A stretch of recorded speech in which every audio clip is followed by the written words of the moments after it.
হেই, আমি নিধি। চলে আসলাম নিধিস পোয়েট্রি থেকে আরও একটি নতুন বুক রিভিউ নিয়ে। তো আজকে যে বইটার রিভিউ শেয়ার করব সেটা হলো বৃষ্টিবিলাস, লিখেছেন হুমায়ুন আহমেদ। বৃষ্টিবিলাস বইটার রিভিউ শেয়ার করছি, তার কারণ হলো গতকালকে বৃষ্টি হয়েছে। তো আমার খুব ইচ্ছে ছিল যে অক্টোবর মাসে একটু বৃষ্টি নামুক, আমি একটু বৃষ্টিতে ভিজি। কিন্তু আসলে বৃষ্টিটা এমন সময় নেমেছে যে আমি আর বৃষ্টিতে ভিজতে পারিনি। রাতের বেলা বৃষ্টি নামাতে, দিনের বেলা না হয়ে বৃষ্টি নামলে ভেজা যেত, অবশ্যই আমি ভিজতাম, কিন্তু রাতের বেলা হওয়াতে ঠান্ডার জন্য আসলে ভেজা যায়নি। তো এই জন্য চিন্তা করলাম, আচ্ছা বৃষ্টিতে ভিজতে পারিনি তো কি হয়েছে, আমরা বৃষ্টিবিলাস বইটা নিয়ে রিভিউ করে ফেলি। এই রিভিউটা আমি অনেকদিন আগে লিখে রেখেছিলাম, সেটাই আপনাদের সাথে শেয়ার করছি। তো বইটার রিভিউ শেয়ার করার আগে বলবো যে হুমায়ুন আহমেদের অনেকগুলো লেখাই আমি পড়েছি। সব লেখা যদিও পড়ে শেষ করতে পারিনি, বেশিরভাগ লেখা পড়েছি, কিন্তু ওগুলোর মধ্যে থেকে আমার সবচেয়ে বেশি যেটা ভালো লেগেছে সেটা হলো বৃষ্টি ও মেঘমালা, একটা বই আছে সেই বইটা।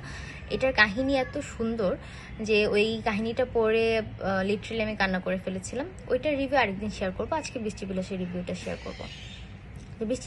বৃষ্টিবিলাস বইটার কাহিনী শুরু হয় জীবনের অমলিন এক অধ্যায় থেকে, যেখানে বৃষ্টি কেবল পানি নয়, মনের গভীর অন্ধকার ও আলো ঝলমলে এক আলোড়ন। বৃষ্টিবিলাস হুমায়ুন আহমেদের এক অনবদ্য সৃষ্টি, যেখানে তিনি বৃষ্টির মতোই নিঃশব্দে ঢুকে পড়েন মানুষের মনের কোণে। যেমন বৃষ্টি মাটি ছুঁয়ে নতুন প্রাণ ফিরে পায়, তেমনি এই উপন্যাসেও এক একটি চরিত্র তার নিঃসঙ্গতা ও হতাশার বৃষ্টিতে স্নান করে নতুন করে জেগে ওঠে। বৃষ্টির প্রথম রেশ দিয়ে শুরু হওয়া এই বইটি যেন এক নীরব সুরের মতো। প্রতি পৃষ্ঠায় যেন বৃষ্টির ঝমঝম আওয়াজ, তার প্রতিটি শব্দে ছড়িয়ে রয়েছে অভ্যন্তরীণ বেদনা। মানুষের মনের ভেতরকার বেদনার প্রতিচ্ছবি আমরা এই বইটাতে বেশি দেখতে পাই। এই উপন্যাসে আছেন একটি চরিত্র যার নাম হলো নীলু, যার জীবন বৃষ্টি আর বিষণ্ণতার মতো জড়িয়ে রয়েছে। তার অভ্যন্তরীণ দ্বন্দ্ব, আশা নিরাশার মাঝেই যেন পাঠক খুঁজে পান তার নিজের অস্তিত্ব। কখনো বৃষ্টি, কখনো ঝড়, কখনো বা একাকী এক মেঘ। এই উপন্যাসে প্রতিটি চরিত্র তাদের অজানা দিক উন্মোচন করে। হুমায়ুন আহমেদ তার বিশেষ দক্ষতা শাস্ত্রগত লেখা না করে জীবনের সত্যিকারের সৌন্দর্যকে এবং উপলব্ধিটাকে এই উপন্যাসের মাধ্যমে তুলে ধরতে চেয়েছেন বা তুলে ধরেছেন।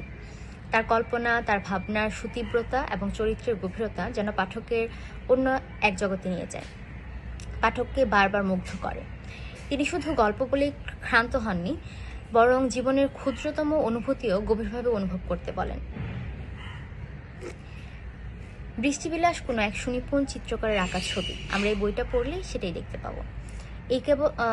এটি কেবল একটি গল্প নয়, বরং একটি ভ্রমণ, যেখানে চরিত্ররা শুধু বৃষ্টির মধ্যে নাচে না, নিজেদের আবেগ, ত্যাগ ও প্রেমের বৃষ্টি মুছে নিতে চায়। বৃষ্টি শুধু আকাশের জল নয়, বৃষ্টি হলো জীবনের অপ্রত্যাশিত অনুভূতির ভরসা, যেগুলো আমরা প্রকাশ করতে পারি না। যেরকম বৃষ্টি হলো গিয়ে ঝরে পড়ে, আমাদের জীবনের এরকম অনেক কাহিনী থাকে বা অপ্রকাশিত অধ্যায় থাকে, যেগুলো আমরা আসলে বৃষ্টির মতো ঝরিয়ে ফেলা ছাড়া আমাদের আর কোনো উপায় থাকে না। বৃষ্টি শুধু আকাশের জল নয়, বৃষ্টি হলো জীবনের অপ্রত্যাশিত অনুভূতির পসরা। এই পঙ্ক্তিটি মধ্যে যেন গেঁথে রয়েছে উপন্যাসের সমস্ত মর্ম। এই উপন্যাসের এই পঙ্ক্তিটি আমার সবচেয়ে বেশি ভালো লেগেছিল। এই বইটি একটি অনন্ত শ্রদ্ধা, যা আপনাকে এক মুহূর্তের জন্য বৃষ্টির গায়ে খুঁজে দেয় নিজের অস্তিত্ব, নিজেকে খুঁজে পান আপনি। জীবন তার প্রেমের এই অদ্ভুত চিত্রটি বৃষ্টির মতোই ধীরে ধীরে গা দিয়ে মাখিয়ে দেয়। তাই বৃষ্টিবিলাস এমন এক বই যা পড়লেই অনুভব করতে হয় মানুষ বাঁচে, বাঁচার জন্য কিছু না কিছু দরকার।